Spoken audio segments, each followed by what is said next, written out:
ada siput makan kurma, kurma dibawa seorang teman. Jangan ribut urusan agama, kita kuat karena keberagaman.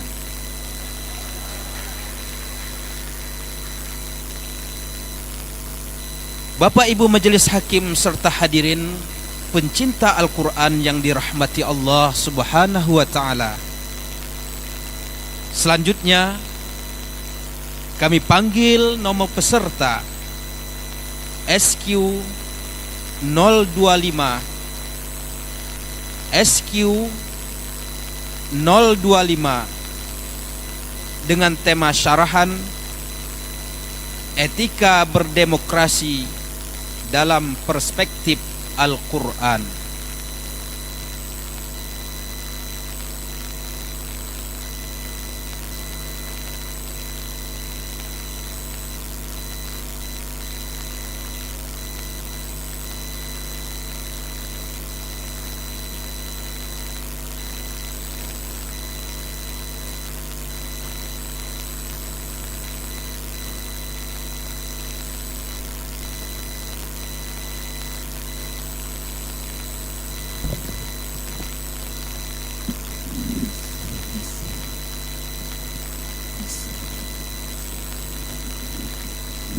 Cek.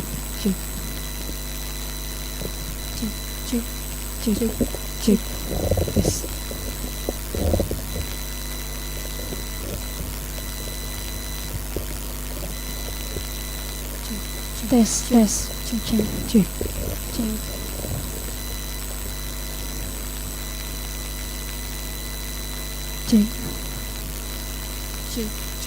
Cek. Bapak Ibu Dewan Hakim yang terhormat, inilah peserta SQ 025 dengan tema syarahan etika berdemokrasi dalam perspektif Al-Quran. Disilahkan.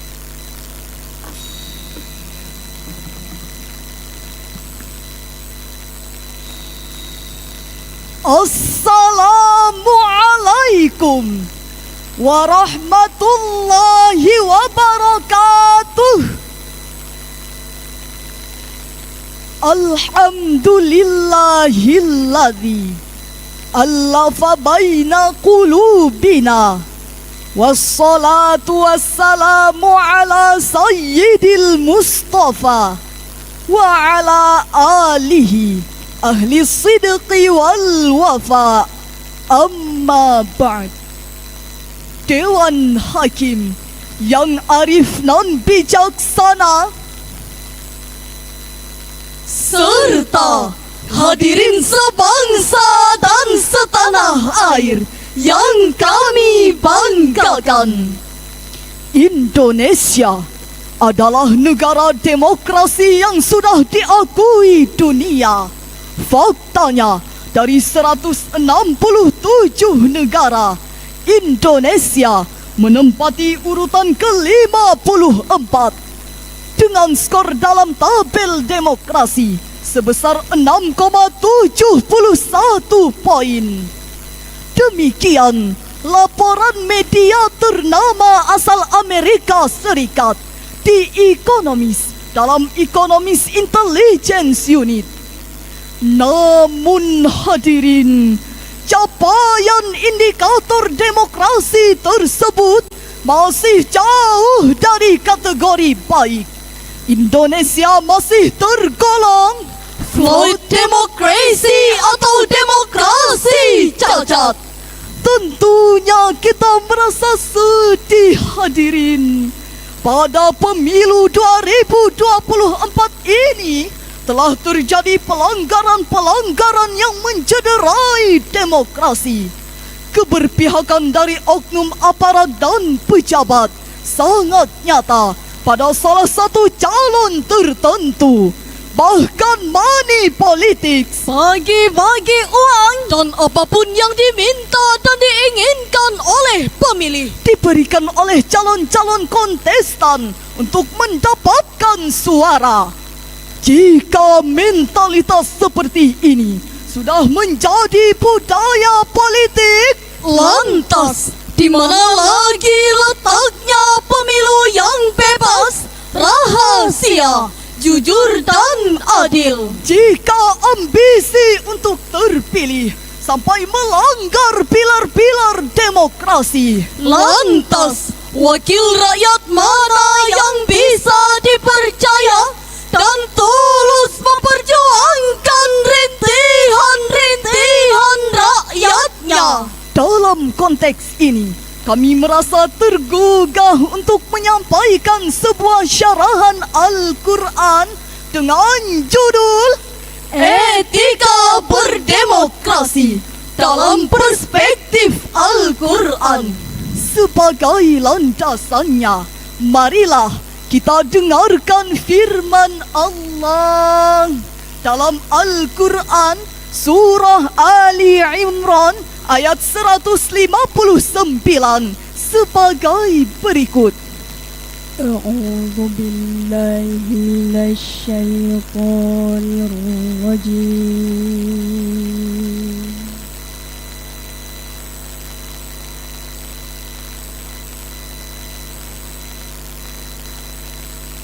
Bismillahirrahmanirrahim.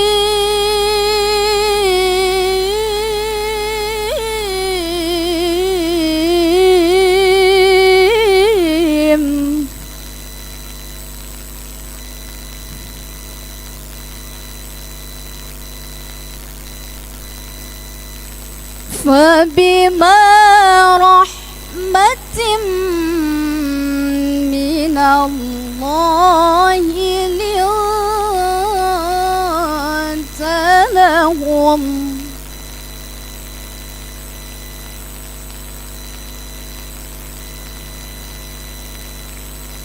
walau kunta faddan ghalidhal qalbi lanfaddu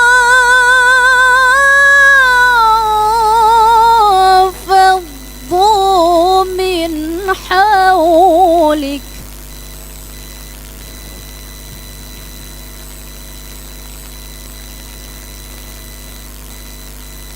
fa'fu anhum wastaghfir lahum وشاورهم في الأمر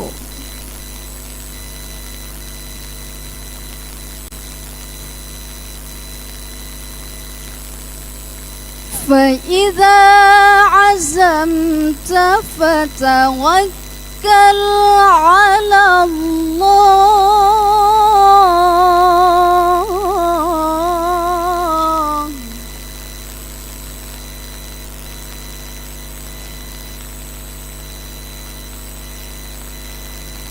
Inna Allaha yuhibbul mutawakkilin. Hamba berlindung kepada Allah dari godaan syaitan yang terkutuk dengan menyebut nama Allah yang Maha Pengasih lagi Maha Penyayang. Maka berkat rahmat Allah, engkau Muhammad berlaku lembutlah terhadap mereka. Seandainya engkau bersikap keras dan berhati kasar, tentulah mereka akan menjauh dari sekitarmu. Oleh karena itu, maafkanlah mereka, mohonkanlah ampunan untuk mereka, dan bermusyawarahlah dengan mereka dalam segala urusan penting. Kemudian, apabila engkau telah membulatkan tekad, bertawakallah kepada Allah. Sesungguhnya Allah mencintai orang-orang yang bertawakal. Dewan Hakim yang kami hormati, hadirin seiman dan seaqidah yang kami banggakan, Sayyid Qutb dalam tafsir Fi Zilalil Quran terjemahan As'ad Yasin halaman 193 menjelaskan bahwa ayat ini telah menetapkan prinsip dasar dalam sistem pemerintahan melalui musyawarah. Nas ini sudah pasti bahwa musyawarah merupakan mabda asasi atau prinsip dasar dalam Islam. Kemudian, Profesor Abdul Malik Karim Amrullah atau biasa dipanggil dengan Buya Hamka dalam tafsir Al-Azhar menuliskan satu topik khusus ketika menafsirkan ayat ini dengan judul Syura sebagai sendi masyarakat Islam, di mana secara de facto dalam ajaran Islam dibedakan antara urusan dunia dan urusan akhirat. Urusan akhirat seperti ibadah, Syariah dan hukum dasar itu adalah dari Allah. sedangkan urusan dunia seperti ekonomi, Sosial, politik, dan hubungan biasa antara manusia hendaklah dimusyawarahkan. Ketika musyawarah berlaku, maka ada dua domain yang menjadi bahan pertimbangan, yakni maslahah sesuatu yang lebih baik untuk umum, dan mafsadah sesuatu yang membahayakan untuk umum. berdasarkan surah Ali Imran ayat 159 ini. Setidaknya ada 5 etika berdemokrasi dalam bermusyawarah, yaitu pertama, bersikap lemah lembut, penuh empati dan menghargai semua kawan bicara. Yang kedua, memberi maaf dengan berlapang dada, tidak dendam, tidak mudah tersinggung, dan selalu menghargai perbedaan pendapat. Yang ketiga, memiliki tekad yang kuat untuk menghasilkan keputusan bersama secara mufakat. yang keempat, membangun hubungan yang kuat dengan Allah dan selalu berdoa diakhiri musyawarah. Dan yang kelima, bertawakal kepada Allah Subhanahu wa Ta'ala, yaitu menyerahkan sepenuhnya hasil keputusan bersama kepada Allah, karena pada hakikatnya keputusan tersebutlah yang dikehendaki oleh Allah Subhanahu wa Ta'ala. Jika 5 etika ini dilaksanakan secara baik, maka setiap masalah akan dapat diputuskan dengan win-win solution, bukan win-loss solution, apalagi loss-loss solution. Betul hadirin? Tentu betul. Hadirin dan hadirat pencinta Al-Quran rahimakumullah, mestinya kelima etika berdemokrasi inilah yang harus kita budayakan dalam bermusyawarah, karena musyawarah merupakan salah satu pilar dari demokrasi. Apa jadinya negara ini bila para pemimpin bersikap otoriter, Tak mau mendengar saran dan pendapat orang lain, temperamental, merasa paling benar dan paling berkuasa, bahkan merasa dirinya sebagai Tuhan. Lihatlah nasib Raja Namrud, sang penguasa negeri Babilonia, tewas dengan hina oleh seekor nyamuk. Fir'aun sang raja Mesir yang gagah perkasa mati tenggelam di Laut Merah. Raja Jalut sang raksasa zalim tewas oleh batu dari ketapelnya anak kecil bernama Daud. Ironisnya hadirin, azab Allah tidak hanya diderita oleh penguasa zalim tersebut, tapi juga dirasakan oleh seluruh rakyatnya. Tentunya kita tidak ingin ini terjadi di Indonesia, sebagaimana yang terjadi di negara-negara diktator lainnya di dunia ini. Agar kita terhindar dari penguasa dan pemimpin zalim tersebut, maka seruan-seruan Allah seperti etika berdemokrasi harus kita junjung tinggi, kita patuhi dan laksanakan. Sebagaimana firman Allah dalam Al-Quran Surah Asy-Syura ayat 38 yang akan dilantunkan oleh qari'ah kami berikut ini. Wallazina istajabu li rabbihim wa aqamus salata wa amruhum syura bainahum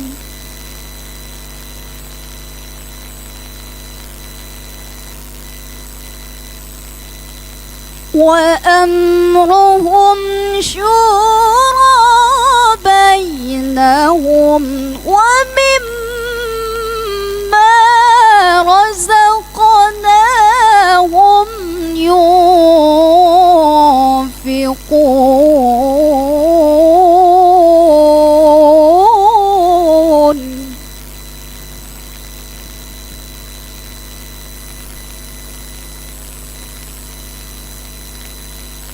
وأمرهم شورى بينهم ومما رزقناهم ينفقون.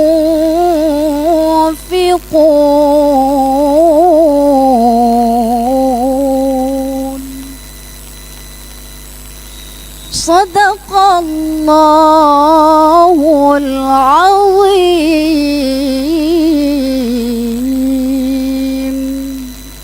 Dan bagi orang-orang yang menerima, mematuhi seruan Tuhannya dan mendirikan salat, sedang urusan mereka diputuskan dengan musyawarah antara mereka, dan mereka menafkahkan sebagian dari rezeki yang kami berikan kepada mereka. Maha benar Allah yang Maha Agung. Dewan Hakim yang kami hormati, hadirin dan hadirat yang kami muliakan, Profesor Dr. Muhammad Quraisy Shihab dalam bukunya Wawasan Al-Quran halaman 619 menjelaskan bahwa ayat ini berisi pujian terhadap kelompok Ansor yang membela Nabi Muhammad dan menyepakati hal tersebut melalui musyawarah. Mereka taat dan patuh terhadap perintah Allah dan selalu mengedepankan musyawarah untuk menyelesaikan masalah. Walau khitab ayat ini bersifat khusus, namun pesan intinya juga berlaku universal. Artinya, perintah tersebut juga berlaku untuk kita semua. Hadirin, berdasarkan syarahan yang telah kami sampaikan, dapatlah disimpulkan bahwa pertama, Indonesia adalah negara demokrasi. Agar kategorinya meningkat dari cacat menjadi baik, maka 5 indikatornya, yaitu proses pemilu dan pluralitas, fungsi pemerintahan, partisipasi publik, budaya politik, serta kebebasan sipil harus segera diperbaiki. Yang kedua, Untuk mewujudkan demokrasi yang sehat, maka Indonesia harus membudayakan 5 etika dalam bermusyawarah, yaitu bersikap lemah lembut, mudah memberi maaf, membulatkan tekad, membangun hubungan yang kuat dengan Allah, dan selalu bertawakal kepada Allah Subhanahu wa Ta'ala. Dewan Hakim yang kami hormati, hadirin dan hadirat yang berbahagia, sebelum mengakhiri syarahan ini, kami akan menyanyikan sebuah lagu Berkibarlah Benderaku, karya Gomlo, yang kami gubah liriknya sebagai berikut. Berkibarlah bendera negeriku, menyalalah